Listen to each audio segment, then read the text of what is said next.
আসসালামু আলাইকুম। সবাই নিশ্চয়ই ভালো আছেন।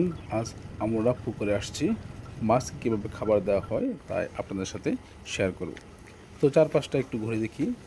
ওইদিকে চাচা মাছের খাবার নিয়ে আসছে। প্রথমে ছোটো পুকুরে খাবার দেওয়া হবে। তো চাচা মাছের খাবার নিয়ে মাছকে ছিটিয়ে দিচ্ছে, মাছও আপন মনে তা খাচ্ছে। এখানে অনুমানজি প্রায় 10,000 মাছ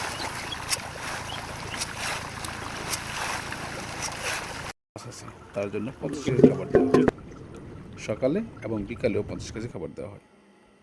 ওইদিকে বড় পুকুরেও খাবার দেওয়া হবে। এখানে প্রতিদিন গড়ে প্রায় 400 কেজি খাবার দেওয়া হয়। খাবার দেওয়ার জন্য পুকুরে পার হতে বেশ দূরে একটি নৌকা নিয়ে মাছের খাবার দেওয়া হয়।